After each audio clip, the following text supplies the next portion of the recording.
மும்பையில் கடந்த 2008ஆம் ஆண்டு மும்பை நகருக்குள் புகுந்த பாகிஸ்தான் தீவிரவாதிகள் 10 பேர் தாஜ் ஓட்டல், ஒபேராய் ஓட்டல், நரிமன் இல்லம், சிஎஸ்எம்டி ரயில் நிலையம் உள்ளிட்ட இடங்களில் கண்மூடித்தனமாக துப்பாக்கியால் சுட்டும் வெடிகுண்டுகளை வீசியும் தாக்குதல் நடத்தினர்.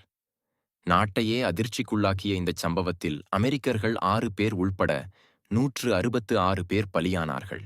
இந்தச் சம்பவத்தில் பாகிஸ்தான் வம்சாவளியைச் சேர்ந்தவரும் கனடா குடியுரிமை பெற்றவருமான தஹாவூர் உஷேன் ராணா தீவிரவாதி டேவிட் ஹெட்லியுடன் சேர்ந்து சதித்திட்டம் தீட்டியதாக குற்றம் சாட்டப்பட்டு அமெரிக்க சிறையில் அடைக்கப்பட்டுள்ளார். இந்த நிலையில் இந்தியாவின் கோரிக்கையை ஏற்று டொனால்டு ட்ரம்ப் தஹாவூர் ராணாவை நாடு கடத்த உத்தரவு பிறப்பித்தார். இந்தியாவுக்கு என்னை நாடு கடத்தக்கூடாது என்று கோரி ராணா தரப்பில் அமெரிக்க உச்ச நீதிமன்றத்தில் அவசர மனு தாக்கல் செய்யப்பட்டது. ஆனால் உச்ச நீதிமன்றம் அவரது மனுவை நிராகரித்துள்ளது.